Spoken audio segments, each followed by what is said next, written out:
Ils forment le premier bloc. Et ce n'est pas un hasard. Ils font et défont l'actualité, ils analysent, ils jugent. Ils donnent les vraies réponses. C'est cela, oui. Le premier bloc. C'est sur Planète Hockey, la radio.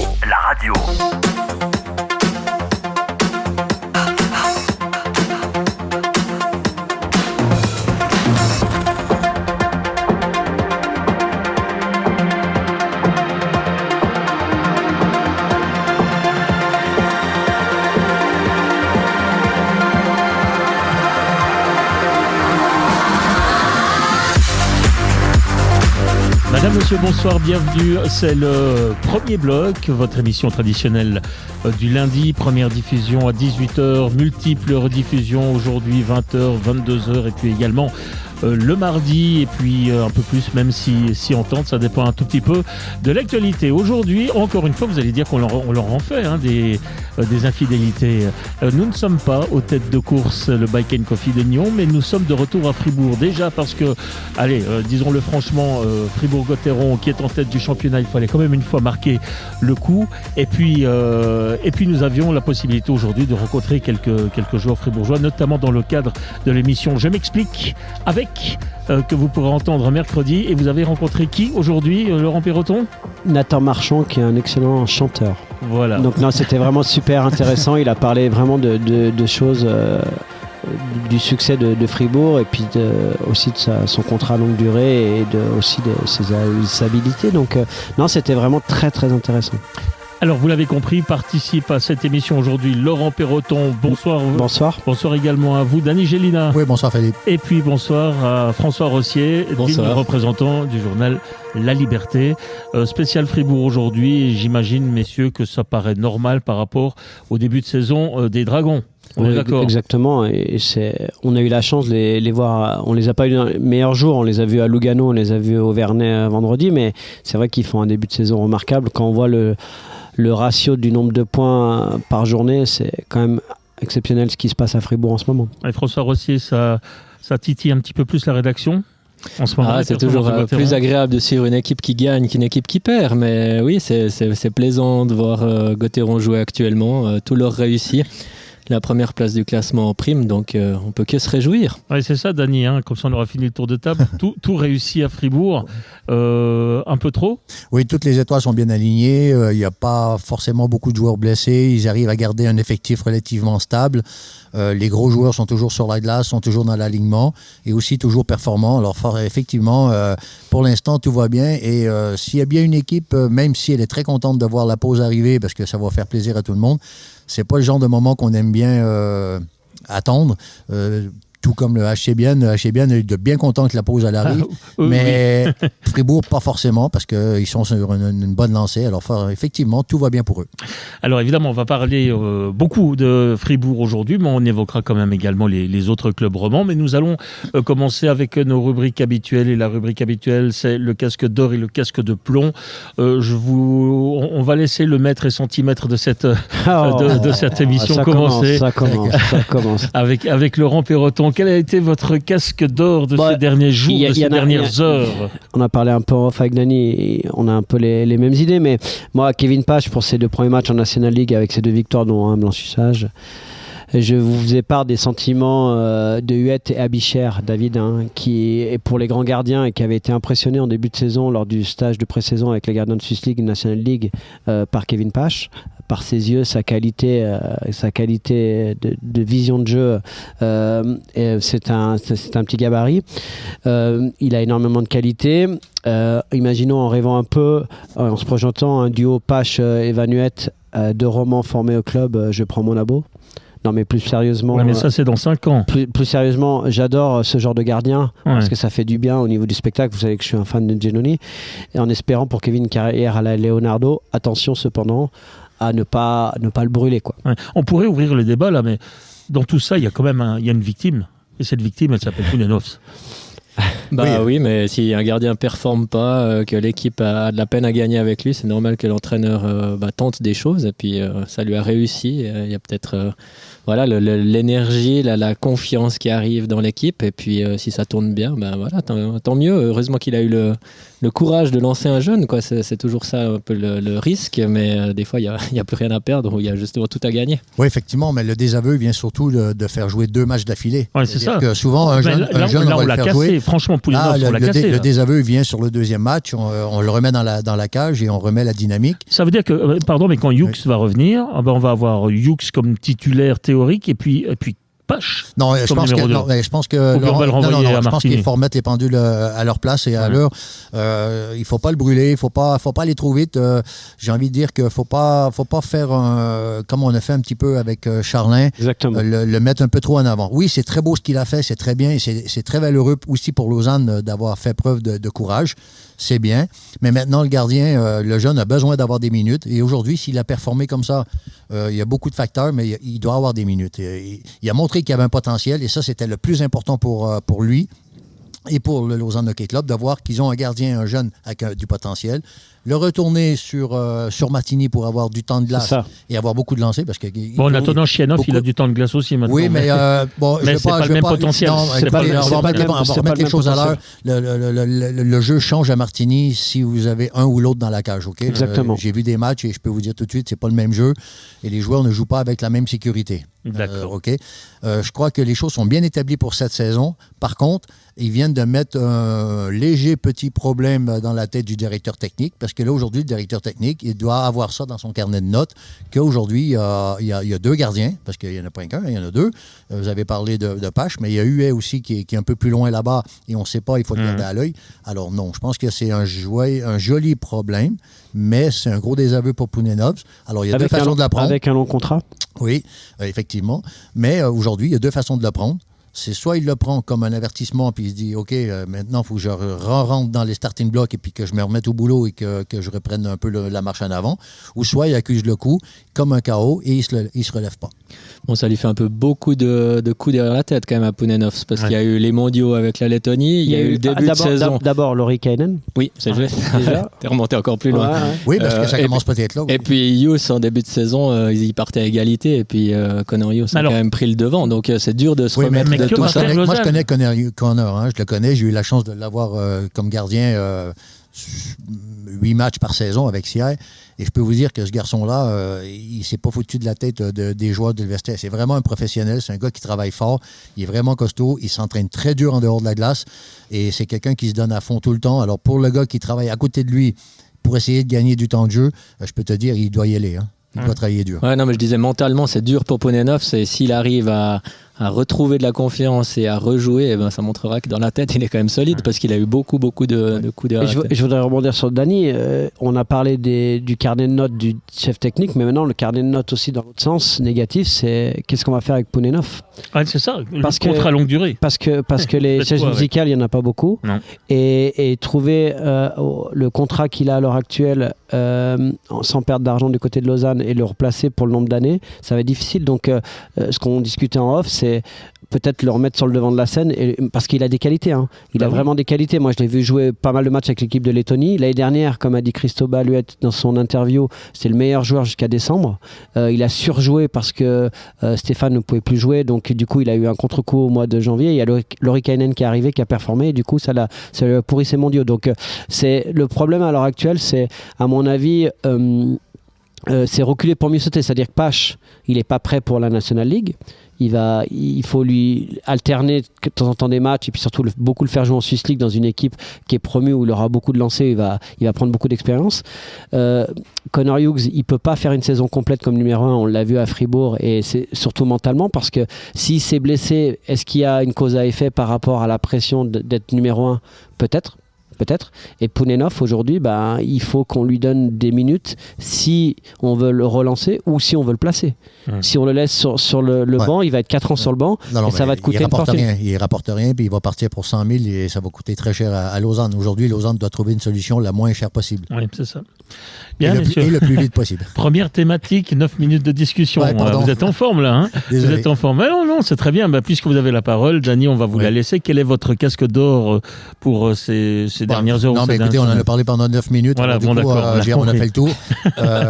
Donc, pour moi, Kevin c'est Kevin parce qu'il a fait quelque chose de beau et ses statistiques sont bonnes et son attitude a été très bonne. Et j'ai beaucoup aussi aimé, parce que j'aurais aimé associer le casque au collectif de Lausanne, parce qu'ils se sont bien rassemblés autour de lui. Ils l'ont protégé. C'est vrai que contre l'Automne, il n'a pas été en difficulté énormément parce qu'on l'a protégé et Lausanne a su jouer correctement. N'est pas bon. Hein.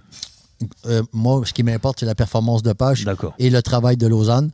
Et pour être capable de ne pas être bon en face, il faut un adversaire qui te déjoue, qui t'empêche de jouer et qui ne te donne pas de la glace. Parce que si on donne de la glace avec l'Automne, ils savent patiner.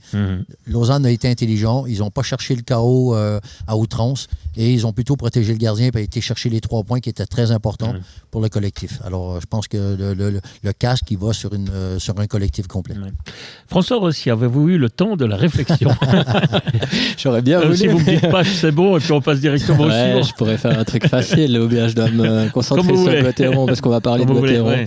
Ou bien peut-être quand même... Le casque d'or. Allez, Malguin, parce que j'étais là dans les gradins samedi, et j'étais quand même impressionné par le niveau de Zurich. Et puis Malguin, la facilité qu'il a, qui met quand même ce 3-1 qui tue les derniers espoirs fribourgeois. La qualité du shoot en patinant, là, c'est exceptionnel. Donc voilà, ça fait plaisir d'avoir ce genre de... Ouais, ça paraissait trop facile, donc ça fait plaisir d'avoir ce genre de joueur dans le championnat. Et puis voilà. Vous voyez la différence entre des coachs et puis des journalistes. Eux, c'est clair, c'est convenu, on prend Pache, on discute de Pache, tandis que nous, on essaye d'aller chercher quand même quelque chose un petit peu plus... C'était bien, Pache, il y avait beaucoup à dire. Alors là, moi, qu'est-ce que je vais me faire taper sur le doigt, puisque je vais vous dire qu'aujourd'hui, mon casque d'or, c'est Marseille. Marseille. Pas le football. Alors, pas le football, justement. J'ai eu peur, parce qu'alors là... les supporters... Grosso va pas être d'accord. Non, mais ça me fait plaisir de voir que vous ignorez... Enfin, non, vous ignorez... les Spartiates? Non, mais il y a les Spartiates, effectivement. Alors, autant le football pose de nouveaux problèmes hier. Autant le football pose de nouveaux problèmes hier avec ce qui s'est passé avant le match contre l'OL, et ce match qui n'a pas pu se disputer puisque Fabio Grosso a été atteint à la tête. Et, enfin, bref, voilà, bref. Et enfin, le quart a été caillassé, pas seulement le quart de l'équipe, quart des supporters, enfin plusieurs quarts des supporters, et c'est pas normal évidemment. Non, moi j'ai envie de vous parler de Marseille en hockey sur glace, donc les Spartiates, puisque c'est quand même étonnant cette équipe qui était 11e de D1, de D1, donc de la deuxième division française la saison passée, qui est montée un petit peu par l'opération du Saint-Esprit, parce que personne sur le tapis vert, sur le tapis vert de la 11e place de la T1, là c'est l'élévateur désormais aujourd'hui à la 5e place de la Ligue Magnus, notamment en gagnant hier à Nice.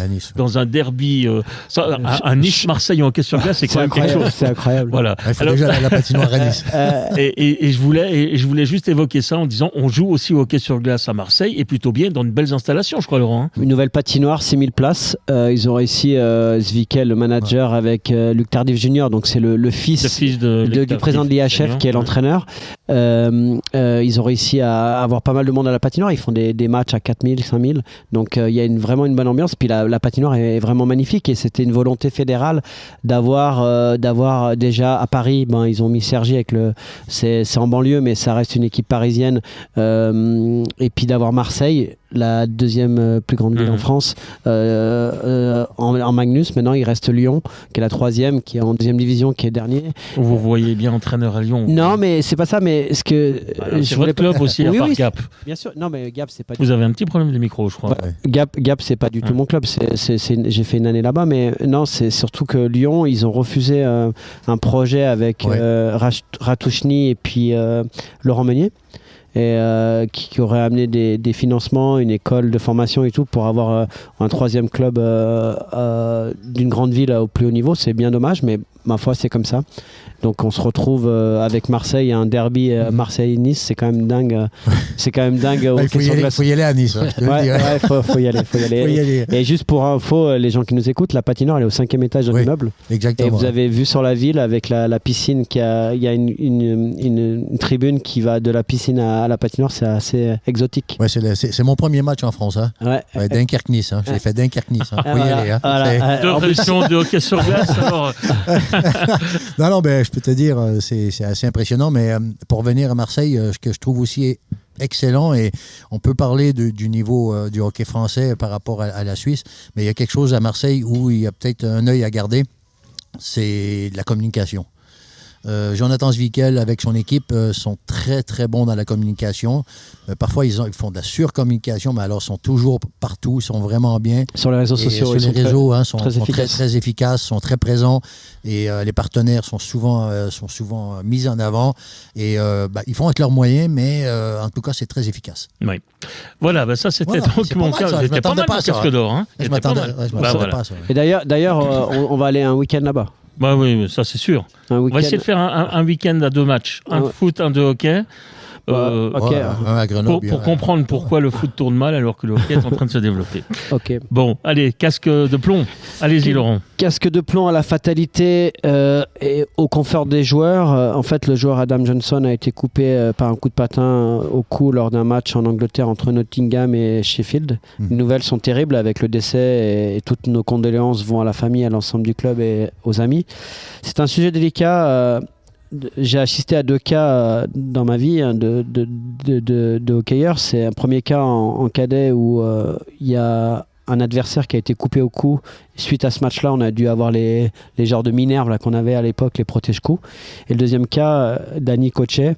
Et c'était contre Holton et Zarleza Lapski. Il a marché involontairement sur la nuque de Jérôme Bonnet. Et ça m'avait marqué parce que le gardien qui était Lenbarer mettait sa mitaine sur le cou, tellement il y avait le sang. Ouais. Et en fait, quand je viens au confort, j'ai un exemple bien précis, c'est je regardais le match à Joie-Lausanne. Il y a le check de Jelina sur Jäger. Il y a ma femme qui rentre à ce moment-là, qui voit le joueur tomber parce que son casque est mal attaché, qui touche la tête par terre sur la glace et qui me dit le dernier ne fera pas de hockey. Donc c'est là-dessus où je veux en venir. C'est-à-dire que pour moi, il y a des moyens. Il y a des chaussettes qui ont été sorties en Kevlar. C'est Reebok qui avait fait ça au départ. On peut très bien avoir des protège-coups en Kevlar. Simplement, c'est pas gênant. Simplement, lorsque la lame va arriver sur le Kevlar, ça va pas couper. Donc il faut trouver des solutions pour que... on a trouvé des solutions sur les bandes anti-commotion. On a trouvé des solutions sur le matériel pour qu'il y ait moins de blessures et que ça soit moins spectaculaire. Les règlements ont été adaptés, etc.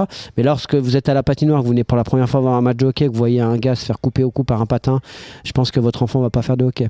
Donc c'est là-dessus, moi, c'est plus dans ce côté-là, dans la qualité de notre sport et d'avoir des gens qui ne font pas de ce sport-là par rapport à cet événement. Avant de vous passer la parole, Dany, je vais en profiter pour rebondir sur une remarque qu'on nous a fait sur les réseaux sociaux. On nous m'a demandé pourquoi sur le site Planète Hockey nous n'avions pas mis, parce que les images elles existent, et pourquoi nous ne les avions pas mises. Simplement parce qu'on ne veut pas faire du voyeurisme, justement on ne veut pas provoquer ce genre de réaction. Donc nous avons décidé effectivement de ne pas diffuser ces images qu'on peut voir par ailleurs.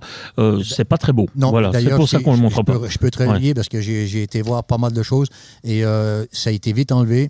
Et il y a beaucoup dans le monde du hockey, on a évité de montrer ces choses-là. D'ailleurs, la NHL a montré le premier but son premier but en NHL avec les Penguins de Pittsburgh. Alors, je pense que les gens doivent comprendre qu'il arrive un moment où il y a des choses qu'on n'est pas obligé de voir. Alors, il y a des sites même suisses qui l'ont montré. Je ne sais pas s'ils l'ont laissé ou pas, mais en tout cas, nous avons pris le parti de ne pas montrer ce genre d'image parce que c'est vrai que... Pour la famille et pour les gens qui le connaissent et puis par respect, c'est une belle approche. C'était aussi un petit peu votre... Non, mais là, je suis obligé de... je m'associe un petit peu au mot... Non, mais on ne sait même pas...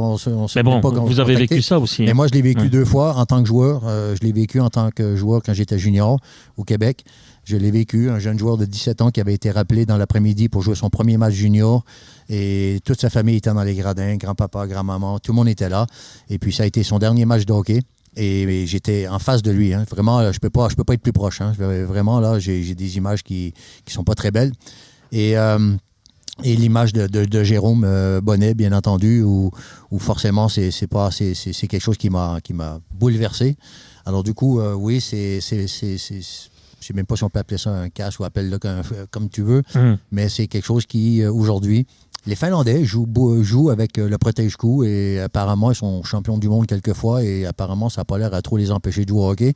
Alors, je pense qu'il va arriver un moment donné, il va falloir regarder. On parle de protection, on parle d'éthique, on parle de pas mal de choses. Je pense qu'on serait capable de faire quelque chose de facile à porter pour la sécurité de nos enfants dans un premier temps et ensuite, si les pros le mettent, les enfants vont le mettre. Ça, c'est clair et c'est évident. Oui. Voilà. François ? Après ça, je suis pas sûr. C'est un peu compliqué. C'est un peu compliqué d'enchaîner. On va reparler sport, peut-être. Enfin, en tout cas, moi, on va reparler sport, si j'ose dire. Allez-y quand même. Qu'est-ce que t'as choisi? J'y vais en premier? Ouais, oui. Bon, alors moi, je vais attribuer mon casque de plomb à Fribourg-Gotteron.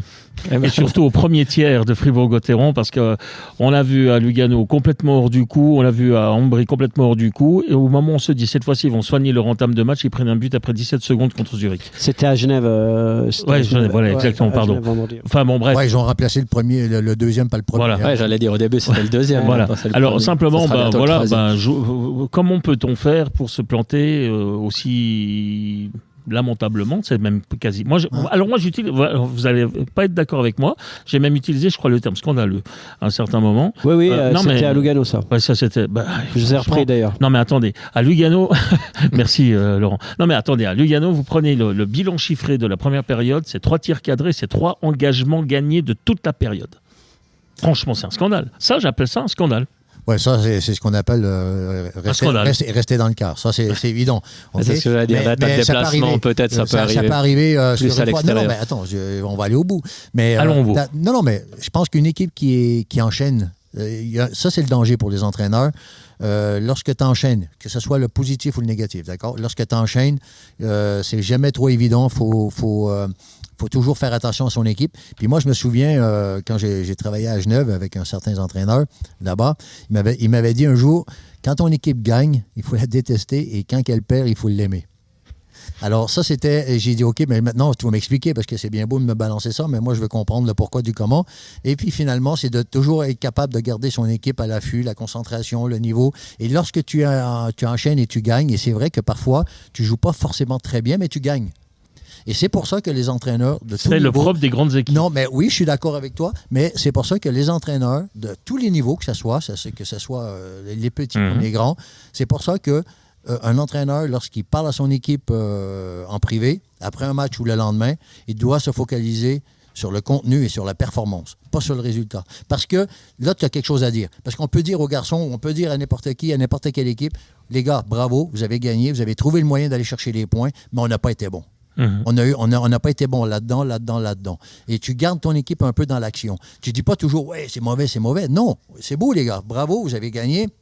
Il y a plusieurs façons de gagner un match, il y a plusieurs façons de mettre des goals. OK, mais à un moment donné, et là, je pense que Fribourg est arrivé. On arrive proche de la pause aussi. OK, on arrive un peu dans un moment pas trop évident. Non, mais c'est pas évident. OK. Non, mais là, je dois quand même justifier parce que moi, je suis le premier depuis le début de la saison à dire que Fribourg me rappelle le Fribourg d'il y a 2 ans. Fribourg joue bien. Fribourg a une organisation défensive qui lui permet effectivement de truster les victoires et d'être en haut du classement. Mais 3 matchs de suite avec franchement un premier tiers qui est discutable. Alors, vous allez peut-être aussi me parler de problèmes psychologiques, le syndrome du premier tiers comme d'autres ont le syndrome du deuxième tiers. Voilà, mais je voulais simplement noter encore une fois ça et je vais suivre avec attention la 4e entame de match demain. Demain contre Ambry. Bienne. Ça va être un sacré challenge. C'est presque une peau de banane. Voilà, exactement. Et on va voir, mais on souhaite... Après, la difficulté, c'est en fait, on a eu ça en début de saison. Je dis on parce que nous, on était journalistes en disant le deuxième tiers de Gotteron, il est jamais bon. Qu'est-ce qui se passe? Exactement. Pourquoi vous êtes bon au début de match, bon en fin de match, mais au deuxième tiers, ça fonctionne pas? Puis alors, voilà, les journalistes, on aime bien, on ressasse, on redemande à l'entraîneur, on demande à l'assistant, on demande aux joueurs. Et au final, après, ils parlent que de ça et ne parler que de ça. Et l'entraîneur disait, voilà, on est bon au début, on est bon à la fin, concentrons-nous là-dessus. Essayons de faire 60 minutes de bonne qualité. Si on se focalise que là-dessus et que je leur dis avant le deuxième tiers, surtout faites attention de ne pas rater votre deuxième tiers, en général, ce qui se passe, c'est qu'ils peuvent rater le deuxième tiers. Exactement. Alors oui, ces débuts de match n'ont pas été bons. J'imagine qu'ils en ont parlé ou qu'ils vont en parler, mais c'est vrai qu'après, c'est la difficulté de trop insister dessus, c'est peut-être contre-productif. Bon, moi, ce qui m'avait surtout choqué, j'avoue, ce sont les 3 seuls engagements gagnés contre les 19 à l'adversaire. Ouais, ben ça, c'est franchement, j'ai jamais vu une statistique pareille. À la rigueur, ça, c'est plutôt une période où les joueurs ne sont pas sortis du quart. Ouais, c'est un peu un problème d'agressivité aussi. Mais voilà, mais n'empêche qu'ils ont mal commencé, mais Reto Berra, il est à Genève, première période, il était exceptionnel. Donc, ils ont les armes pour, en ne jouant pas bien, gagner. Donc, c'est là où tu te dis qu'ils peuvent vraiment être intéressants cette saison. Bon, on reparle de temps de la réflexion. Est-ce que vous avez quelque chose qui vous a fortement déplu Ça m'a pas fortement déplu, mais on parle beaucoup depuis ce week-end du Ballon d'Or et c'est pas vraiment voilà, et c'est toujours les mêmes débats. J'ai toujours un peu de peine avec les récompenses individuelles dans les sports collectifs.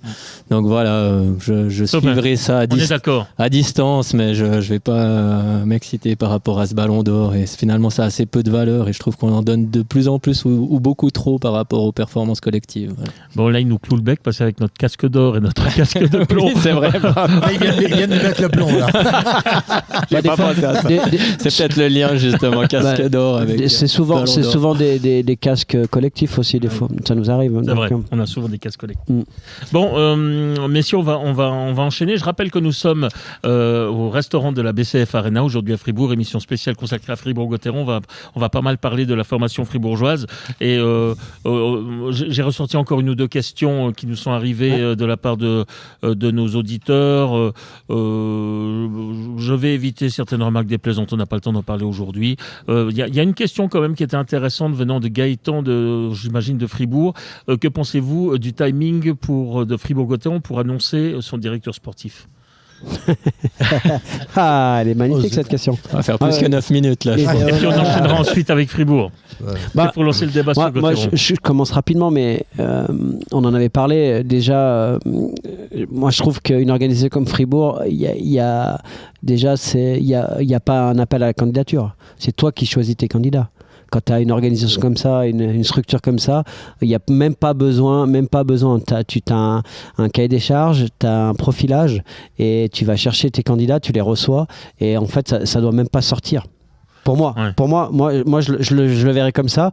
Et à la fin, peut-être, si finalement on fait participer les médias, on dit voilà, il nous reste 2 candidats, et puis peut-être que les noms sortent à ce moment-là, les journalistes font leur travail, et puis, mais moi, ce qui m'a dérangé, c'est qu'on fasse appel à la candidature, et puis qu'après le président dise dans la presse, dans la Liberté, qu'il n'était pas content des candidatures. Mais quand tu fais appel à la candidature, aujourd'hui, avec la crise mondiale, il y a tout le monde qui va t'écrire. Hein. Je veux dire, tout le monde cherche du boulot. Des gars qui n'ont pas forcément d'expérience, mais pourquoi pas. Je me rappelle, à petite anecdote, à Lausanne, on avait reçu... C'était un Joël Luron, un joueur de Star Lausanne qui avait envoyé son CV avec ses statistiques sur la PlayStation. Parce qu'il y avait eu un appel à la candidature, il avait reçu ça, puis nous on avait été convoqués direct derrière parce que ça n'avait pas plu à Gérard Scheidegger qui était le directeur général. Mais c'était énorme. Mais lui, il avait simplement dit dans l'entretien, vous allez demander, moi voilà mes statistiques. Donc c'est un peu ça. C'est un peu ça. Donc en fait, si on veut bien, de toute façon, les candidatures spontanées, elles vont arriver. En même temps, vous êtes en train de me dire que finalement, Gotteron doit savoir exactement ce qu'il veut comme directeur sportif. Donc, en tout cas, il devrait contacter des gens, même peut-être sous contrat à Lior, en disant voilà, on fait peut-être un peu la surenchère, mais tu viens déjà, si tu appelles des donc, gens en fait, qui sont sous contrat... Ce qui s'est passé, apparemment, John Gobi a appelé des gens qui n'avaient pas postulé. Vous êtes d'accord avec ça ? Oui, j'ai entendu. Alors moi, j'ai pas entendu ça, mais je sais qu'ils n'étaient pas satisfaits du nombre et de la qualité. En tout cas, il n'y avait pas assez de choix à leur goût sur les candidatures spontanées. Alors, si tu veux respecter les gens correctement et les clubs, les gars qui sont sous contrat, t'appelles les clubs pour savoir si tu peux leur parler. C'est ça. Ça, c'est la première règle. Si tu veux pas avoir la planète de hockey sur le dos, c'est la première chose à faire. Et quand tu connais ton profil, c'est-à-dire le conseil d'administration a fait son profil, qu'est-ce qu'on veut, qu'est-ce qu'on attend de lui et dans quelle direction on veut aller, là, c'est toi qui appelles, c'est toi qui vas chercher les gens. C'est chasseur de tête, je veux dire, il faut y aller. Ensuite, là, aujourd'hui, dans la configuration où on n'est pas très loin du fait que si le gars ne rentre pas en action tout de suite, ça ne sera pas son année l'année prochaine. Il pourra arriver quand il veut. L'année qui va suivre, c'est-à-dire la prochaine saison, ce n'est pas la sienne. On vient de lui enlever. Surtout comment ça se passe en Suisse. C'est en novembre que ça se passe. Octobre-novembre. Non, mais octobre-novembre où ça signe. Oui, il y a eu les transactions avant. Au mois d'août, on est au camp d'entraînement et on reçoit les feuilles des agents et des joueurs qui sont libres et qui sont prêts à négocier. Exactement. C'est ça l'autre problème, c'est que le timing, il est très étrange, pour ne pas dire qu'il est foireux, parce qu'il décide à la fin de la saison de changer quelque chose. Alors ils réfléchissent un peu, qu'est-ce qu'ils peuvent changer ? Finalement, Dubé, il a double casquette, c'est quand même pas la meilleure solution. Donc il en garde qu'une. Tu veux laquelle ? Je préfère coach, alors on va lui trouver un remplaçant, mais tu restes une année en place. Et puis encore, ils expliquent, oui, mais il manque... on a beaucoup de joueurs sous contrat, donc ça n'a pas une grosse influence, les étrangers sont déjà sous contrat et tout ça. on perd un peu une année, je trouve, à attendre. Oui, je suis d'accord, mais quand tu regardes aujourd'hui le profil du hockey suisse, je suis d'accord qu'il y a beaucoup de joueurs sous contrat. Mais le problème, c'est que lorsqu'on parle d'un joueur, quand tu vois le nombre de joueurs, de très bons joueurs suisses sur le marché, quand il y en a un, aujourd'hui, il y a 10 clubs dessus. On regarde bien. Clair, il n'y en a plus beaucoup. Il y en a plus beaucoup. Non, et là, il va y avoir peut-être un peu les gardiens qui vont rentrer dans la danse. Mais surtout, on dit au mois d'avril ou mars, enfin à la fin de la saison dernière, que ça ne fonctionne pas très bien et qu'il faut une nouvelle organisation. Mais on continue encore 12 mois comme ça, parce que le nouveau, il sera annoncé vers janvier, février. Patémon pour essayer de... Oui, mais pas pour la direction sportive. Non, mais bien sûr, oui. Mais où c'est une épée, un coup d'épée dans l'eau, et on va rester statu quo en mettant Gerd comme principal directeur sportif, qui est très proche de Christian Dubé, en gardant cette alchimie, surtout avec les résultats actuels, et que finalement on fait du bruit pour rien. C'est ça, peut-être qu'on est en train de faire mousser l'histoire pour rien. C'est vrai que la solution logique interne, ce serait Gerd, et puis le deuxième nom qui semble s'imposer quand même par rapport aux connaissances du marché suisse, par rapport aux années passées, etc., mis à part le nom de Danny Gélina, c'est celui de Serge Pelletier. Mais ça, c'est... Je vais te laisser te répondre après, mais la problématique pour moi, c'est aujourd'hui, quand tu regardes les clubs qui marchent bien, il n'y a pas d'infiltration. Pour moi, quand je pense Ambré, Duka Tchereda, ça m'a nickel. À Bienne l'année dernière, Stoney avec Tormanen, c'était incroyable. Donc c'est pour ça que là, Pelletier, est-ce que Pelletier-Dubé, ça match ? Je sais pas. Donc c'est là-dessus où... disons que la présence de Patémon éloigne le danger pour Dubé de se voir éventuellement remplacé par Serge Pelletier, qui a toujours été une roue de secours, voire un pompier, si jamais ça ne va pas. Au moins là, je pense que la relation Dubé-Pelletier peut être beaucoup plus saine s'il n'y avait pas Patémon à la bande. Ouais, mais si Pelletier, ça va pas avec Dubé, il y a Patémon, justement. Justement, c'est ce que je dis. En fait, Pelletier, Dubé n'est pas en danger à cause de Pelletier. À la limite, s'il devait y avoir danger pour Dubé, c'est plutôt... là, on est en train de... Non, mais je suis d'accord, mais là, imaginez, là, on parle déjà de si ça va pas. Oui. Imaginez... si ça va bien, vous avez un duo super. Non, mais ce que je veux dire, c'est que... Et puis vous avez... qu'avant même que ça commence, Pelletier comme directeur sportif. On a déjà cherché les problèmes. Alors, non, mais je suis d'accord, Dani, mais là, tout va bien, alors pourquoi changer ? C'est ça, alors c'est la question que j'allais poser. Mais parce que, en fait, quand on fait l'annonce que Gauthieron a fait au printemps dernier en disant on cherche quelqu'un d'autre, toutes les personnes intéressées peuvent déposer leur dossier de candidature, ça veut dire on n'est pas content de la situation, on veut quelque chose de nouveau ou quelqu'un de nouveau. Donc on se dit pauvre Gerd Sennhauser, entre guillemets, il va pas survivre à ça, parce que si on voulait Gerd Sennhauser, on n'avait qu'à annoncer Gerd Sennhauser. Exactement. Et puis Gauthieron fait un bon été, se prépare, commence super bien sa saison, est premier aujourd'hui. Pourquoi on changerait quelque chose qui fonctionne très bien ? Donc maintenant, Gauthieron, ils n'ont plus tellement intérêt à reprendre un autre dossier. Ils ont plutôt ils auraient tort de se séparer d'une formule qui fonctionne, ou alors ils désavouent quelque chose qui fonctionne, ça sera pire après, et puis tout le monde dira pourquoi vous avez changé. Donc c'est un peu le problème du timing, quand je disais, parce que si ils étaient arrivés au printemps passé en disant on change, on décide de partir avec lui à partir du mois d'août, on paye Dubé ou on trouve un arrangement avec lui, on serait parti dans un nouveau cycle à Gauthieron, voulu par la direction. Alors est-ce que c'est une bonne chose ou pas, ça c'était un autre débat, mais on serait parti dans une direction. Là on laisse pendant 10, 12 mois un petit peu une situation bancale, on n'est pas très content des gens qui s'annoncent, on ne sait pas qui on va prendre, on ne veut pas refaire du neuf avec du vieux, donc on ne sait pas comment partir, puis en même temps sur la glace ça n'a jamais été aussi bien, donc moi je ne comprendrais pas s'ils ne gardent pas Gerd Sennhauser par exemple. Aujourd'hui. Je dis quelque chose d'intéressant, dans ta réflexion, elle est intéressante sur un point de vue, c'est que aujourd'hui ça marche, ça fonctionne, on est dans une bonne dynamique. La question qu'il faut se poser, c'est est-ce qu'on est dans un nouveau cycle ? Est-ce qu'on est dans quelque chose de nouveau pour être capable de durer, ou c'est l'année ou jamais? Deuxièmement, si on va chercher quelqu'un d'extérieur au groupe qui existe aujourd'hui, ça veut dire qu'on repart sur une nouvelle dynamique. Alors, si on est dans un nouveau cycle et ça fonctionne bien, tu pars dans une nouvelle dynamique, tu détruis tout. Mm-hmm. Et puis si on pense qu'on est dans un cycle, mais qu'on ne l'est pas dans un cycle, mais on n'est que dans un moment d'une saison, tu continues avec les mêmes l'année d'après. Il faut bien réfléchir dans quel moment. C'est un peu le flou qui règne actuellement, c'est qu'on n'a pas l'impression que le club sait vraiment où il veut aller. Oui, mais moi je pense qu'on est dans une nouvelle dynamique avec l'arrivée de Patémon. Peut-être. En fait, l'arrivée de Patémon a modifié certaines choses dans la gestion du vestiaire et Dubé a pris de l'expérience et est beaucoup moins émotif quand même. Patémon amène aussi sa patte pendant les entraînements, dans le dialogue, etc. C'est quelqu'un qui est très humain. Donc ce transfert-là est un très bon transfert pour Gauthieron.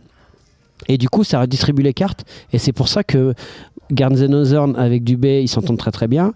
Patémon amène sa patte et du coup emmène un autre discours dans le vestiaire. Et c'est pour ça, il y a un état d'esprit, il y a des super étrangers. Je vois pas pourquoi on changerait là. Mais si le club savait vraiment ce qu'il voulait, il aurait pu dire dès le mois d'avril, on est content du travail, on ajoute Patémon pour aider Dubé, pour soulager, pour amener une nouvelle voix dans le vestiaire, comme ils l'ont dit, et on soulage. Des résultats. Oui, alors ça, c'est encore autre chose. Mais il soulage Dubé en mettant Garnzenhausen. Moi, je pense qu'ils sont surpris de l'apport de Patémon. Oui, peut-être aussi. Moi, je pense que c'est plutôt ça, c'est-à-dire que, en fait, des fois, on dit un coach n'est pas bon à cet endroit à ce moment-là. Et là, les plannings se sont alignés, comme a dit Dany, mais c'est surtout que Patémon a amené un autre discours quand tu discutes avec les joueurs. Et surtout, les étrangers ont été amenés aussi par le travail de Gerd et de Christian. Le tout marche très très bien. Et c'est pour ça que du coup, je pense que Gauthieron, la direction, ils sont un peu surpris finalement en se disant on va chercher quelqu'un, mais là maintenant, ils sont pas très à l'aise avec la situation. Ouais, surtout que je dois quand même être honnête, parce que quand ils ont été chercher vite Wallmark, ils ont été chercher très très vite. Ils n'ont pas attendu. Ils n'ont pas attendu de voir un peu le marché, comment il était pour éclore. J'étais pas très certain. Et je trouve que finalement, le remplacement, peut-être pas total, mais remplacer Desharnais, c'est quelque chose de pas facile. Dedans et dehors de la glace. Là, Wallmark, il fait du hockey. Il joue au hockey, il rend meilleur Sorensen. Et le groupe. On a eu Marchand. Nathan qui joue avec eux. C'est un régal. Aussi. Alors du coup, finalement, c'est un transfert qui a été fait par je dirais l'actuelle organisation, on va dire.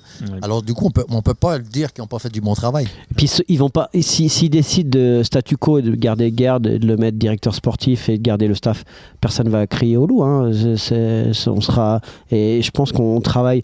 Moi, je reste persuadé qu'aujourd'hui, dans le hockey suisse, c'est très important d'avoir des gens qui s'apprécient énormément, que ce soit vraiment, vraiment soudé pour que tu arrives à tirer le meilleur des joueurs. Tu as raison sur un point, mais par contre, il faut vraiment que ça soit soudé. Et là, on n'est pas au courant de tout. Parce qu'aujourd'hui, Gerd, c'est l'adjoint de Christian. Et demain, ça va être son patron. C'est pas pareil. Et Christian Dubé était le directeur sportif quand Gerd était le coach. Oui. Et suivant comment, au printemps prochain, c'est Garnzenhausen qui est directeur sportif quand Dubé sera coach. On devrait parler de celle du technique et comme ça serait plus simple. Tout le monde. Non, mais il n'y a rien de simple. Je suis d'accord. C'est plutôt un staff pour moi. Mais enfin, allez, pour conclure sur le sujet, je remarque qu'en fait, il y a 2 cycles à Fribourg et en fait, ce sont 2 cycles qui sont en décalage. Il y a le cycle de la direction sportive et puis il y a le cycle des joueurs. Et là, il y a un décalage et c'est vrai que peut-être le résultat de cette fin de saison également, le résultat sportif, modifiera peut-être aussi un peu la donne. Donc en fait, ce sont des décisions aujourd'hui qu'on doit... Soit on devait peut-être les prendre avant, soit maintenant on doit attendre un peu. Attendre un peu. Donc, on est dans le ventre mou de la décision. Selon moi, le timing n'est effectivement pas parfait. Voilà, ça c'était ma conclusion. Je ne sais pas si voilà. Non, mais je pense qu'on est d'accord. On était bon. Bon, ta première question, elle était incroyable. Oui, voilà, c'est la première fois qu'on répond. Oui, alors on en est bientôt à 38 minutes d'émission, justement. Je vous rappelle que théoriquement, on est censé en faire 60 et qu'en plus, vous avez tous des obligations. Donc aujourd'hui, on ne va pas faire trop longtemps. On a bien parlé de Fribourg. Est-ce que vous avez encore une dernière chose à dire sur Fribourg ou on va quand même rapidement évoquer les autres? Non, mais on peut quand même parler de Fribourg. Déjà, l'efficacité scoring, ils sont premiers avec pratiquement 15%. Et en fait, quand j'étais à Genève, il y avait l'équipe de Laurent Meunier. Ils ont une équipe corpo là, qui était là derrière moi. Et en fait, aux périodes, ce qu'on a discuté tout le temps, c'est des chirurgiens, les mecs. C'est-à-dire que sur le premier tiers, Berra, il est exceptionnel. Puis après, il y a 3 erreurs de Genève et il les tue. C'est là-dessus où ils sont encore plus dangereux qu'il y a 2 saisons. C'est-à-dire qu'ils sont vraiment très efficaces. Le Sorensen, pas blessé de la précédente saison, efficace. Wallmark dans son rôle. Dido, on l'a beaucoup critiqué à Berne. Mais Dido, je l'observais. Des fois, il porte le puck pendant 20 secondes. Et à la 21e, il vous le donne. Mais il vous le donne parfaitement. c'est là où il m'impressionne, c'est sur la durée de ses shifts et la qualité, ça passe au moment où il va. Et c'est pour ça que Berchi surperforme aussi. Hein. Donc il y a vraiment, et Borgman derrière, il paye pas de mine. Hein, mais... C'est inquiétant quand vous dites qu'il surperforme, ça veut dire qu'il joue plus que sa valeur, mieux que sa valeur actuelle. Non mais en fait, grâce à Dido... C'est ce qui s'est passé avec Motet. Non mais grâce à Dido... Non mais Motet, il y a 2 saisons, c'est qui donnait les pucks en powerplay, hein, c'était Dido. Ouais. Et grâce à Dido, Berchi, il est enfin à son vrai niveau. Parce qu'il a des qualités de vitesse exceptionnelles. Et franchement, quand je regarde le line-up, même des Sprunger, ils ont une deuxième vie. Bikoff, il est intéressant. Évidemment, Marchand, Selling, Schmid, on attend beaucoup. Hein. Schmid-Jäger, je vous en parle souvent depuis 2 saisons, mais j'espère qu'il passe le step là. Et du coup, quand je vois cette équipe-là avec Berra cet été a fait beaucoup de travail au niveau de la préparation mentale sur le fait que, en fin de carrière, relaxe un peu Reto, tranquille. Et en fait, on le sent un peu plus calme, mais moi, je le trouve tellement fort. Donc, quand vous avez parlé, c'est de l'année ou jamais, moi, je pense que cette année... Cette année, ils peuvent faire le titre. Ouais. Si tout s'aligne et qui... Le seul truc, c'est la profondeur. Là où je voulais ton avis, c'est Tim Berni. Tim Berni, pour moi, on a dit on n'a pas de budget, mais je suis sûr que dans le canton de Fribourg, si on va voir tout le monde en disant avec ce joueur-là, on peut peut-être aller chercher quelque chose, il y aurait peut-être une possibilité parce que moi, je l'aurais vu à Fribourg. Vraiment. Dites-le nous, François Rossier, vous devez le savoir. Est-ce que Tim Berni a été contacté par Fribourg ? Alors, je ne sais pas où ils en étaient des discussions, mais en tout cas, on en a parlé à midi avec les collègues et on se disait, après avoir vu notamment le match contre Zurich, encore une fois, mais c'était un peu le duel qui permettait de situer Gauthieron, et défensivement à Zurich, il y a tellement de talent par rapport à Fribourg. Fribourg a un bon système défensif, un excellent gardien, ça il n'y a pas de doute, mais de temps en temps ça manque un peu ou de poids ou surtout de qualité, de talent pour faire cette petite passe, pour prendre ce risque qu'il faut faire pour créer le surnombre en phase offensive. Enfin, il y a plein de choses et voilà, Tim Berni, je pense qu'il aurait fait beaucoup de bien, et en plus je me dis on a assez dit que le contrat de Diaz était long et qu'il était vieillissant.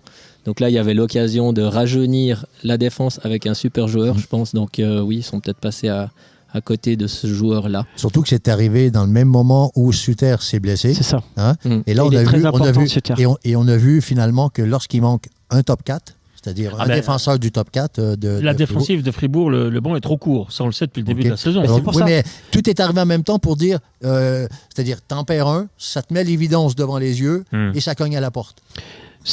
Moi, j'ai trouvé qu'il y avait un manque d'ambition, en fait, en ne s'alignant pas sur Tim Berni.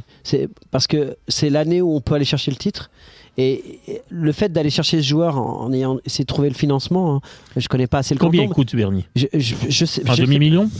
Ouais, je dirais un peu plus, moi. Je dirais un peu plus, mais là, ça aurait mis vraiment un signal fort aussi à l'équipe. Après, attention à l'équilibre. Hein. Voilà, c'est ce que j'allais dire. Quand tout fonctionne bien, est-ce que vraiment c'est ça. Ils se sont dit c'est la meilleure des idées d'aller chercher quelqu'un, et en plus je crois, mais alors là je mettrai pas ma main à couper, mais il me semble que Genève était déjà en contact cet été, ou en tout cas ils avaient pris des contacts depuis un certain temps. Il me semble que Genève et Lugano étaient en contact très avancé avec alors peut-être que même en arrivant, alors oui, l'enveloppe fait la différence, mais s'il y a déjà des contacts, déjà un projet qui est proposé aux joueurs, je ne sais pas les contacts qu'ils ont avec les agents non plus, c'était peut-être de toute façon difficile pour Gauthieron, mais c'est vrai que quand on voit maintenant la situation, on se dit quelle était la possibilité d'améliorer encore un petit peu cette équipe. C'est clair que l'évidence, c'est Tim Berni. Peut-être que le projet de Berni n'intéressait pas Gauthieron, c'est-à-dire de toujours avoir une clause dans son contrat pour sortir pour la NHL. C'est pas dans quelque chose que Gauthieron voulait embarquer. Là, on parle... voilà. Et offensivement, c'est quand même 8 joueurs au-dessus de 0,6 points par match. Hein, quand on sait qu'un bon joueur de la National League, c'est autour de 0,50. C'est quand même impressionnant d'avoir autant de joueurs et notamment Borgman à 0,74 points par match et un plus-minus à plus 13. Vraiment un très gros transfert en défense. Mais moi, j'ai hâte d'avoir le retour de la pause de l'équipe nationale. En général, il y a des choses qui se passent. Le retour de Manivelle. Oui, souvent. Et c'est un nouveau championnat aussi. Hein. Là, c'est plus on va débarquer du début du championnat où le jeu est relativement ouvert. Les équipes progressent. Aussi. Et puis, en même temps, il y a aussi le jeu qui se resserre un peu. On va commencer à jouer un hockey un peu plus serré, un peu plus dynamique. dynamique, physique, éventuellement. Et après Noël, on va embarquer dans un autre mode. Alors, j'ai hâte de voir comment ça va se passer. Messieurs, le mercredi 11 octobre, j'écris sur planethockey.com que Berny serait sans aucun doute une bonne solution pour Fribourg-Gotteron, comme je vous l'ai dit. À mi-journée, je reçois un message de Christian Dubé qui m'écrit Bonjour Philippe, je viens de voir ton article sur Berny. J'ai aucun budget pour un joueur comme ça présentement, donc Fribourg n'est pas du tout une option. Voilà, ça c'était la version. Ouais, bon, au moins c'est honnête. Et non, mais c'est l'aspect financier, pas de problème. Mais est-ce qu'en réunissant toutes les forces, on peut pas aller chercher un joueur comme ça en disant on veut le titre? C'est un problème d'équipe dans le vestiaire, un problème de budget, mais ça aurait donné une nouvelle dimension à Gotteron en disant là, cette année, on veut vraiment le titre. Et c'était vraiment une grosse avancée en fait au niveau médiatique en fait. C'est là-dessus que je voulais en venir. Bon, messieurs, si Gotteron veut le titre, ça va passer par une victoire contre Bienne. Demain, on enchaîne sur le HC Bienne. Ouais, donc pour finir, donc avant la pause, rapidement. Fribourg, ils vont à Bienne, ils reçoivent Langnau. Donc c'est possible de faire les 6 points là. Oui, possible, mais pour ça, il faut encore compter sur un Bienne qui se pose bien des questions, qui est mal en point, mais ça ne va pas durer. On va pas au niveau du classement, on va directement avec Bienne. Donc Bienne 12e, 1,059 points par match. C'est une saison difficile, mais blessé. Des gros blessés durant la saison. As, Yakovenko, Love, Brunner, Ischier, Künzle, Kunti, Hofer, De Rungs et Poniemi. C'est tout simplement c'est tout simplement impossible de jouer correctement et d'avoir une solidité, des automatismes, les lignes qui changent à tous les jours. Exactement. L'arrivée de Burkhardt, le laiton qui est arrivé. Nouveau coach. Ils ont perdu donc en OT à Zurich 3-4. Ils ont gagné contre Ajoie au penalty avec un penalty incroyable, un lancer frappé de Rayala. Et perdu 3-2 à Davos. Donc, comme disait dans l'interview certains joueurs, on est très proche, mais à la fois très loin. Ça fait pas de points. Le problème, c'est qu'il y a des blessés qui vont durer encore. Quand on voit que la ligne de centre, c'était Grossman, qui est un défenseur, sur le deuxième bloc. Vous vous rendez compte, après deux jeunes joueurs avec Schlepfer et puis un autre jeune dont j'ai oublié le nom. Bon, bref. Berthuis peut-être. Non. Son papa il est coach à Alice. Bon, c'est pas grave. Non mais c'est il a entraîné à Fribourg. Reinhardt. Reinhardt. Voilà exactement. Donc du coup, du coup ça fait un peu de problématique. Et puis après. Le plus grave pour moi, c'est les contrats. C'est-à-dire que là, on annonce le départ de Van Pottelberg, de Kessler, Radgeb et Künzle, a priori, qui auraient signé ailleurs. On a juste signé Hofer, en fait. Donc là, qui va remplacer ces joueurs suisses? Donc en fait, là, c'est inquiétant le classement par rapport à la présente saison, mais ce qui arrive après, c'est encore plus inquiétant. Donc je pense dans les bureaux à Bienne, là, ça doit s'agiter. Là. Ouais, moi, je vais me faire un peu l'avocat du diable, parce que ce que tu viens de dire, c'est vrai que quand tu l'écoutes comme ça de but en blanc, ça fait mal à la tête, parce que des joueurs suisses, il n'en reste plus tellement non plus pour remplacer ces joueurs-là, hein, je te parle, des joueurs de premier bloc, de premier plan, mais je vais quand même... donner beaucoup de crédit à Steinegger. Steinegger est très réfléchi, c'est quelqu'un d'assez posé. Oui, il doit être dans l'eau chaude, là, bien sûr. Il n'y a rien de facile dans ce que tu viens de dire. Mais je pense que Steinegger est très réfléchi. Tony, on en parle positivement chaque semaine. Oui, mais c'est quelqu'un je pense qu'il n'y en a pas beaucoup comme ça dans la Ligue. Hein. Non. Et il rentre bien aussi dans la philosophie du club, mais... c'est vrai qu'il y a beaucoup de travail, il y a beaucoup de boulot, mais finalement, Bienne rentre, et ils vont certainement en profiter, mais ils rentrent dans une nouvelle spirale. Complètement. Hein? Complètement dans un nouveau d'accord. cycle. Hein? Pour ça aussi. Non, mais tout a été dit presque sur Bienne, mais c'est vrai qu'avec 8 attaquants blessés, imaginez enlever les 8 c'est peut-être pas les 8 meilleurs, mais 8 bons joueurs à Gotteron dans n'importe quelle équipe, c'est juste impossible. En plus, changement de coach, changement de philosophie, en plus se remettre d'une saison incroyable, donc on peut presque que décevoir l'année suivante parce que c'est difficile de faire beaucoup mieux. Et en plus, on l'a dit, plein de joueurs dont l'avenir est incertain, qui sont courtisés, qui doivent recevoir des offres mirobolantes pour certains, notamment Van Pottelberg et Radgeb. Ils ont peut-être la tête qui tourne, en tout cas pas d'autres préoccupations. Kessler à Davos. Donc ça fait vraiment beaucoup de choses en même temps et c'est compliqué à gérer. On parlait de la pause qui arrive, je pense qu'elle fera du bien à Bienne, puisque justement ils pourront un peu calmer tout ça et ce qui est étonnant, reprendre la base. On a parlé de Fribourg tout à l'heure, premier taux de remplissage avec 100%, donc ça c'est l'aspect financier aussi, dans le catering et tout, tu gagnes quand même de l'argent. Hein. Donc, mais Bienne avec les résultats, c'est le 4e taux de remplissage avec pratiquement 94% à chaque match. Donc c'est qu'il y a vraiment le public qui quand même continue à suivre. Donc, mais parce que Bienne ne joue pas forcément si mal que ça. Non, il faut avec les moyens qu'ils ont, avec les joueurs à disposition. Le problème mais aussi, on n'a plus les remplaçants poste pour poste comme l'année passée. Non. C'est ça la grande différence. Quoi. Il y a aussi peut-être un paramètre, mais il rentre dans un nouveau cycle aussi, c'est que ça fait quand même 3 ans que il y a eu Lars, Antti, un nouveau.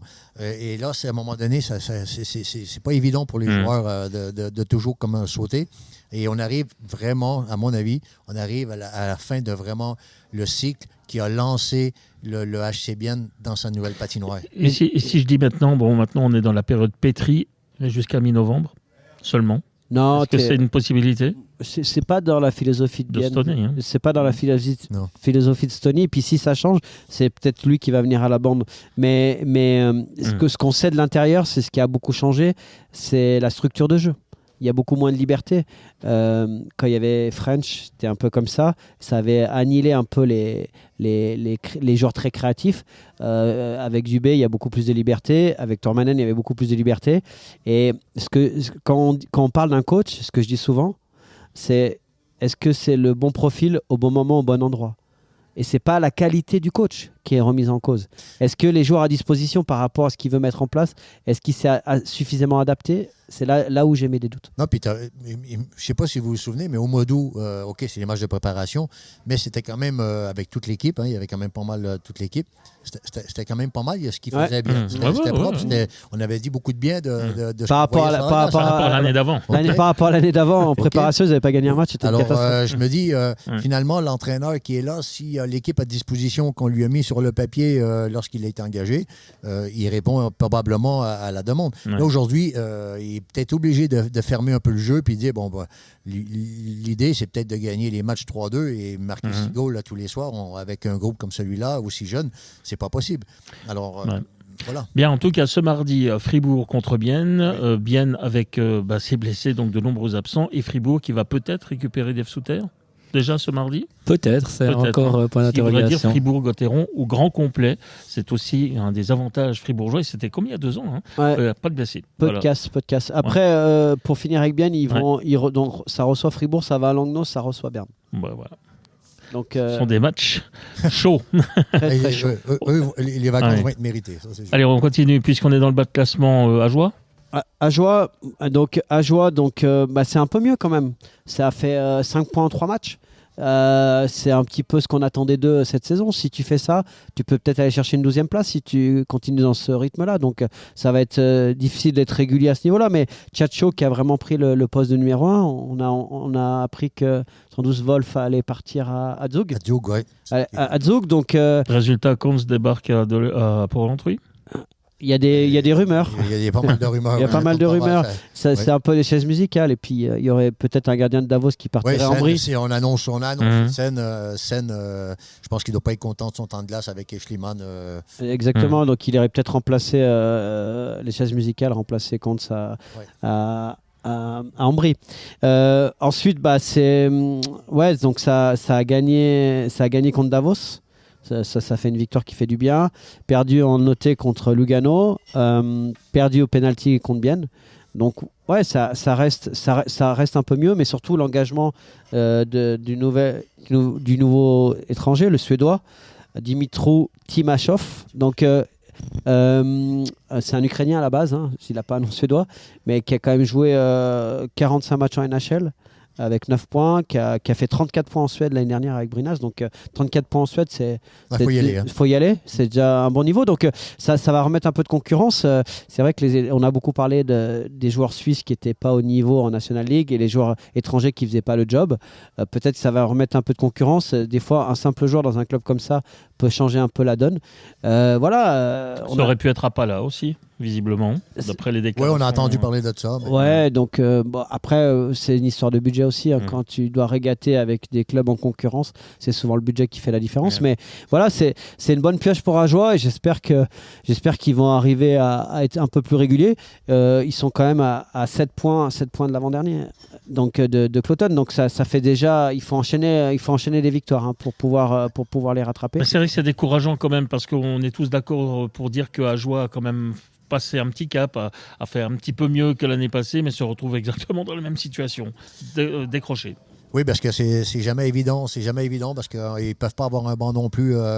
Ils préfèrent plutôt aller chercher plutôt le collectif. Et c'est vrai qu'à un moment donné, on mise beaucoup sur les joueurs étrangers. Et lorsque ça ne fonctionne pas trop, si votre légion nationale, c'est-à-dire les joueurs suisses, répondent pas ou en tout cas ils font ce qu'ils peuvent mais ils peuvent pas plus, ils sont vraiment dans l'embarras. Là aujourd'hui on va chercher un autre joueur étranger, c'est super, mais on sait tout de suite que la concurrence ça va être sur les attaquants, pas sur les 2 défenseurs. Les 2 défenseurs s'ils sont en santé et pas t'en as besoin, ils vont rester là. Aujourd'hui la concurrence va se jouer uniquement sur les attaquants, en tout cas pour l'instant s'il n'y a pas de bêtises. Alors du coup on verra ce que ça va donner, mais l'équilibre il est fragile quand De Vos qui est capitaine on le met en tribune, on sait l'importance qu'il a dans le vestiaire et puis l'aura qu'il a dans le canton, donc c'est hyper difficile quand tu as des joueurs comme Sakad, Gauthier qui a fait une préparation incroyable, vous vous rappelez on a vu les matchs, là il est absent complètement, il a des il est complètement éteint, on le voit pas, et puis défensivement il faisait du gros travail, il le fait plus, donc ça va, il y a que Hazen vraiment qui est régulier avec son skate qui s'en sort, le jeune Kohler qui est premier buteur suisse avec 7 points, mais c'est très insuffisant. Après je suis assez content qu'ils aient pas tout révolutionné, tout changé, parce que tu peux mettre n'importe quel coach à l'heure actuelle, je pense que la qualité de ton équipe fait que tu es là où tu dois être. Non, moi je suis un peu surpris en fait avec Ajoie. Je me dis, bon oui, on sait que c'est difficile, ils partent de loin, c'est dur pour eux d'avoir des joueurs suisses qui ont de l'impact. Mais au niveau des étrangers, je me dis, est-ce qu'il n'y a pas mieux à faire pour un club comme ça? Ils doivent miser là-dessus. Alors oui, ils ont 2 gardiens, ils sont partis avec 2 gardiens suisses, mais déjà l'année passée, est-ce qu'on voit les clubs qui ont essayé, ou même Berne cette année, voilà, à un moment donné, un gardien dominant étranger, peut-être que ça aurait aidé à grappiller quelques points, quelques victoires. Et puis même les étrangers eux-mêmes, si on compare avec ceux de Langnau, ceux de Ambry par exemple, qui sont des équipes un peu les concurrents directs d'Ajoie, il y a des Spatchek, il y a autres. Si Ambry arrive à attirer Spatchek, peut-être que Ajoie arrive à attirer aussi quelqu'un, même si la première année c'est pas évident. Oui, les résultats de l'équipe font peut-être pas tellement envie, mais il y a quand même beaucoup d'étrangers qui rêvent de jouer dans le championnat suisse, donc peut-être qu'il y avait moyen de mieux faire à ce niveau-là. Je suis d'accord avec toi, mais la problématique lorsque tu es promu, c'est que tu es dans l'euphorie de la promotion, il y a des contrats de longue durée qui ont été signés avec soit des étrangers, soit des joueurs suisses, et tu dois faire avec. Et aujourd'hui, ces joueurs-là, tu peux pas. Ajoie ne peut pas se permettre financièrement même de mettre quelques milliers de francs sur un joueur que tu vas prêter à un autre club. Déjà, il faut trouver le club, et c'est là-dessus où le travail de Julien Vauclair est très compliqué et triqué. C'est que en fait, la promotion t'a amené beaucoup de joie, mais aussi tu as été déraisonnable, et ça a signé des contrats, notamment au niveau de la Légion étrangère, ce qui fait qu'aujourd'hui c'est un peu compliqué. Je pense que l'année prochaine ça sera déjà un peu plus simple. Programme d'Ajoie, vous l'avez? Oui, programme d'Ajoie, oui, alors je l'avais noté. Non, des matchs compliqués de toute façon. Ils ont des matchs compliqués, mais ils jouent 2 matchs de tête cette semaine. Bon, Lausanne. Oui, alors Lausanne, c'est mieux, ça a fait... Déjà pas d'histoire. Ouais, pas d'histoire depuis un moment, donc ça c'est important. On a parlé des gardiens longuement, donc on va pas revenir là-dessus. Le transfert d'Apala qui a fait beaucoup parler, mais finalement je parle beaucoup de Ward, mais il est un petit peu dans sa ligne de conduite, dans l'immobilisme un peu. Il fait confiance. Premier match possible, et Apala il est dans les gardiens. Ouais, mais il fait confiance à son équipe. C'est aussi une autre façon de manager. Il connaît mieux son équipe que nous, et puis ça, les résultats lui ont donné raison. Le seul truc qui me pose problème, c'est que Suomela, je l'adore. Et lorsque tu vois ces 10 derniers matchs, contre Davos, il a fait une assist, contre Langnau, une deuxième assist, contre Berne, un but, et contre Genève, une assist. Sur les 24 goals, il a un but. 24 goals marqués, il a un but et 3 passes, dont une deuxième assist qui est gentil. Il ne sera pas dans votre équipe du mois. Il ne sera pas dans mon équipe du mois, mais le problème, c'est qu'il n'est pas... il faut l'aider là. Il est au four et au moulin et en fait il fait tout, et rien. Il fait tout et rien et n'importe quoi. Et tout le monde parle d'amalgame. Pour moi, je trouve que Théo Rochette fait un très bon début de saison, même si des fois il est dans son volume de jeu, mais avec un gars comme Suomela et un Haapala, je sais pas. Peut-être que défensivement ça sera pas viable. Mais c'est le genre de choses qu'on pourrait essayer, par exemple. Parce que on parle beaucoup de Lugano. Mais Lugano, ils ont un bloc qui flambe, là. C'est un bloc qui fait la différence. Donc, pour moi, Suomela, c'est un top joueur du championnat.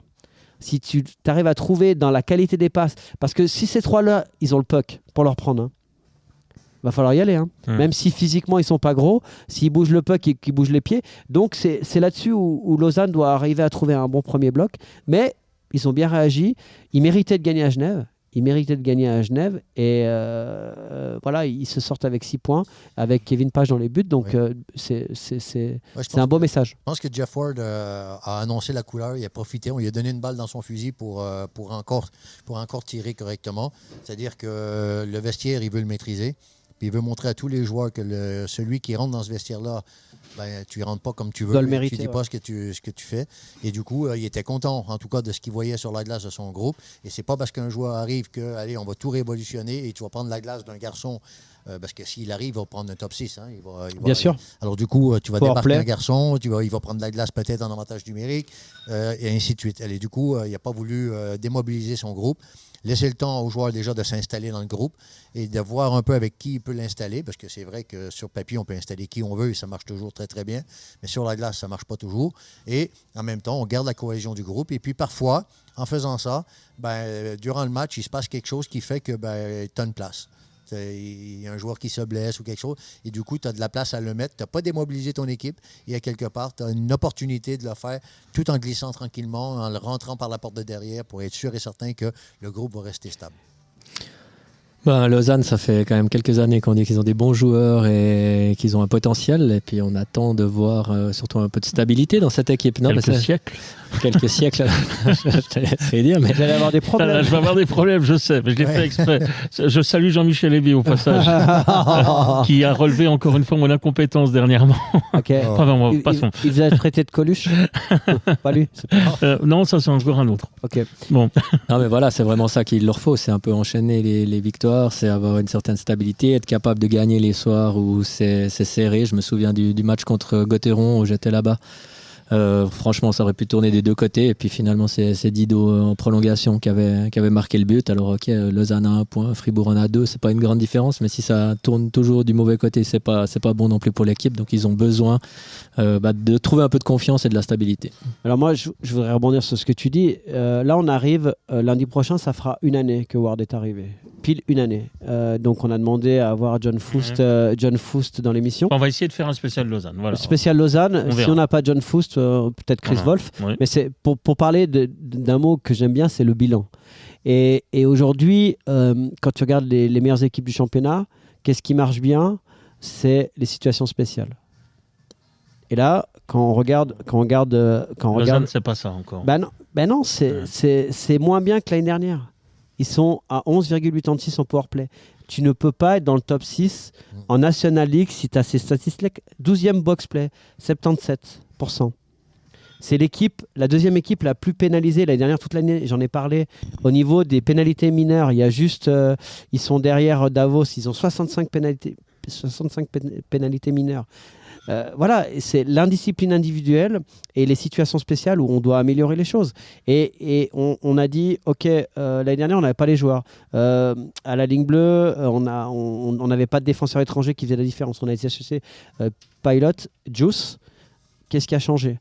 On a Suomela qui est un fabricant de jeu. On a des scoreurs, un Ria qui a un shoot. D'ailleurs, Ria et ses catchs qui vont mieux. Donc ça, c'est une bonne chose. Mais c'est là-dessus où Lausanne, j'aimerais qu'on m'explique pourquoi ça ne fonctionne pas. On a souvent parlé des duels Lugano-Lausanne. Le powerplay de Lugano, c'est ce qui fait la différence aujourd'hui. Et donc, aujourd'hui, si Lausanne veut être dans le top 6 ou dans le top 8, il faut qu'ils aient un powerplay qui fonctionne. Donc, peut-être l'arrivée d'Haapala va changer les choses, mais moi, je vois toujours les mêmes choses. mouvement du puck, mouvement des joueurs, beaucoup de choses statiques. Ouais, J'ai un problème avec leur box-play. Leur box-play, leur façon de jouer comme ça, ça laisse les lignes ouvertes. Et contre Fribourg, ils perdent contre Apporsville de la même manière. On laisse Moy et Dido prendre des shoots tranquillement dans le fauteuil. Donc voilà, là-dessus, j'ai vraiment un problème sur les situations spéciales, moi. Bon, c'est certain que lorsque ton avantage numérique ne fonctionne pas, sur un match, tu peux t'en sortir. Sur le désavantage numérique. Tu peux te reposer sur ton désavantage numérique, dire OK, soit ça ne marche pas, mon désavantage numérique peut nous sauver et on va essayer de faire la différence à 5 contre 5 et on va gagner 2-1. Par contre, sur la durée, ça met énormément de pression sur le désavantage numérique et il est très, très rare sur la durée, hein, pas sur un match ou deux, mais sur la durée, lorsque ton avantage numérique ne fonctionne pas, sur la durée, ton désavantage numérique tombe en bas des 80%. Et là, ça devient catastrophique parce que on en fait un problème, parce qu'on en parle beaucoup. On veut travailler, on crée un problème. On crée un problème. Et lorsque tu as un problème en avantage numérique, tu crées un problème sur le désavantage numérique. Du coup, tu te retrouves avec 2 problèmes. Oui, c'est ça. Et il ne faut pas oublier une chose, c'est que le désavantage numérique, ton meilleur joueur, c'est ton gardien. Et à Lausanne... Oui. Pour terminer sur ces situations spéciales, on profite du Fribourgeois qui est avec nous, là, François Rossier. Ce qui sauve souvent Fribourg actuellement, ce sont les situations spéciales, justement. Hein. Exactement, ouais. Et en écoutant Laurent aussi, je me dis, il y a toujours 2 façons de voir la chose. On peut se dire que Lausanne, le jour où ils trouveront, alors peut-être ça fait longtemps qu'ils cherchent cette efficacité, mais ils ont une grosse marge de manœuvre à ce niveau-là. Et Fribourg, le jour où ça tournera un petit peu moins bien, on dit toujours, il y a un 2e powerplay, c'est super cette année avec les Suédois et tout. Mais en même temps, il y en a toujours qu'un sur la glace. Donc oui, après question de confiance, il y a peut-être un qui ira un peu mieux qu'un autre. Mais, ça, c'est une nouvelle tendance. Oui, c'est ça. Après, il faut mettre les bons joueurs au bon moment. Mais c'est vrai que... 24,14%. Mais ça a toujours bien marché ces dernières années à Fribourg. Et ça les aide beaucoup. Ouais. Messieurs, il nous reste très peu de temps. On va quand même parler de Genève Servette. Ouais. Hein, quand même, honneur aux champions. Ouais, bien sûr. Alors, moi, je suis très inquiet. Je suis désolé, mais ça joue très très bien au hockey. Il y a beaucoup de qualité offensive. On a été chercher Bernie, pas de problème. Ça joue bien au hockey. Mais il y a des trous d'air. Mais c'est dans l'avion, là, t'as peur. Hein. Je veux dire, à un moment donné, contre Lausanne, ils doivent perdre. Contre Fribourg, il y a 3-4 minutes, mais c'est juste linéaire ce qui se passe. Et aujourd'hui, eux, c'est grâce à leur powerplay. Hein. Parce que contre Langnau, ils gagnent. S'ils n'ont pas le powerplay, ils ne gagnent pas. Aujourd'hui, powerplay, ces 2e powerplay sont pratiquement à 28%. Donc, et dans tous les matchs qui gagnent d'un goal, ils en mettent 1, 2, voire 3. Donc voilà, ils ont gagné contre Lausanne, perdu contre Fribourg. Là, ils reçoivent Davos, ils vont à Rapperswil et ça reçoit Zug. Hein. Donc gros programme. Mais c'est juste une histoire de constance et surtout d'implication défensive des 5 joueurs. Ouais, moi, je pense que finalement, on le savait, c'est pas une surprise, mais de perdre le capitaine de route, Tom Ernest en défense. Omar, oui, très bon, il n'y a pas de problème. Il rendait Martikainen, OK. Mais Tom Ernest, capitaine de route, c'est une immense perte. Lorsque tu le perds, et en plus, tu le perds 2 fois. Parce que tu le perds, parce qu'il il part. Et son remplaçant, il ne peut pas jouer parce qu'il est blessé. Il ne démarre pas la saison. Alors du coup, tu ne sais pas trop le soutien que tu peux avoir du remplaçant de Tom Ernest. Et ça a complètement... oui, il n'y avait pas de capitaine. Enfin, il n'y avait pas de capitaine. C'est pas bien de dire ça. Il y a un bon capitaine d'ailleurs. Non. C'est Rod. Non, mais quand je dis capitaine, c'est pas capitaine avec la lettre. Là. Mais le primus inter pares. L'aspirateur. L'aspirateur en haut, là. Tu vois, le gars qui est en haut. Voilà, qui est là et qui va apporter soit de la sérénité par son jeu, du leadership par ses actions sur la glace, pas juste par la parole. Son temps de jeu. Parce que aller jouer, puis il faut être capable d'aller chercher son temps de jeu. C'est pas, là, il faut aller, on va dire 28 minutes, je vais être gentil. Il joue à peu près 28 minutes par match. Il faut prendre les 28 minutes parce que son remplaçant était absent. Il faut prendre 28 minutes de très haut niveau contre les premiers blocs et des moments critiques. Il faut les mettre, puis il faut les donner à tout le monde. Qui peut les prendre? Apparemment, il n'y avait pas beaucoup de monde qui était prêt à les prendre, en tout cas pas mentalement. Et du coup, pour moi, ils n'étaient pas prêts. Je pense que le lendemain de la veille a duré pas mal longtemps. Et je pense qu'aujourd'hui, ils cherchent de stabilité. Et par contre, je suis peut-être un peu moins inquiet que Laurent. C'est-à-dire que je pense que la pause va leur faire du bien. Et eux, par contre, au retour, en tout cas, j'ai beaucoup d'envie que ça se passe comme ça, c'est-à-dire qu'au retour, les gars reviennent avec l'aigle prendra son envol. Et le hockey va peut-être ressembler plus à ce qu'ils sont capables de jouer au retour de la pause qu'à ce moment. J'ai l'impression que c'est quand même ça aussi à Genève. J'ai pas vu beaucoup de matchs de Genève, j'avoue, mais il y a quand même ces mois post-titre qu'il faut gérer. Et toujours un peu la gueule de bois. Bah oui, mais après ils savent aussi, je pense qu'ils savent l'effort qu'il faut faire pour être champion et ils ont le temps de mettre en place. Après, il faut pas non plus prendre trop retard. Il faut des automatismes, il faut intégrer des nouveaux joueurs, des patrons de défense et ça prend du temps, mais je pense qu'il n'y a pas tellement d'inquiétude. Après, c'est être capable. On fait un spécial Gauthieron, ça veut dire être capable, Gauthieron, de maintenir ce niveau, voire de l'augmenter quand les playoffs arriveront, parce que c'est encore un autre hockey. Et Genève, eux, ils savent, mais est-ce qu'ils seront capables de dire maintenant, on joue un peu plus sérieux, un peu plus dur, parce que ça commence à devenir sérieux? Ils ont été capables de le faire. Est-ce qu'ils seront capables de le refaire? Ça, c'est l'autre question. Mais sur le niveau de l'équipe, je me fais pas trop de soucis. La discipline individuelle aussi. Enfin, les pénalités, c'est l'équipe la plus pénalisée. Quand on voit la pénalité de Tanner Richards dans un temps fort, ça doit plus arriver, ça. Ça doit plus arriver. Et là-dessus, c'est vraiment le fait d'avoir gagné. Des fois, tu es un peu laxiste, pas arrogant, mais tu n'acceptes pas certaines choses. Et puis du coup, c'est là-dessus où je suis inquiet, moi. C'est sur la volonté de se faire mal. Mais est-ce qu'en janvier, ça ne viendra pas naturellement? Peut-être, mais là où moi j'ai un souci, c'est la Légion étrangère. On a voulu les protéger en se séparant d'Apala. Mais je trouvais que le fait d'avoir, pour deux raisons, mettre de la concurrence et puis reposer Phil Poula et Winnick qui ont un certain âge. Et Winnick qui a eu une période difficile l'année dernière parce qu'il a tellement joué avec la Spengler que du coup, au mois de février, ça a été compliqué au début. Donc ces deux joueurs-là, moi, je les protégerai un peu, mettre un peu de concurrence. Maninen a besoin d'avoir un peu de concurrence pour lui botter un peu les fesses. Et du coup, j'étais un peu surpris, c'est une raison financière, mais j'étais un peu surpris de ne pas avoir un 7e étranger à Genève, justement pour secouer un petit peu cette Légion étrangère. Moi, je pense qu'il va arriver. Possible. Je pense qu'ils ont une petite idée. Et possible. Puis, mais bon, on peut dire que de toute façon, tout le monde est un petit peu un ton en dessous. Regardez même Robert Mayer qui est MVP. C'est tout à fait le même joueur. Miranda international, il est moins 13 et c'est pas bon. Voilà, il y a des joueurs qui sont vraiment en dessous, mais c'est dans le contenu. C'est-à-dire qu'ils peuvent être tellement incroyables et tellement catastrophiques. C'est ça qui doit être très frustrant pour le coach. Des branches des fois. Des branches. Ah ouais, non, mais pour le coaching staff, ça doit être horrible. Ouais. Ça doit être horrible. Bon, messieurs, on a fait le tour. Encore une petite.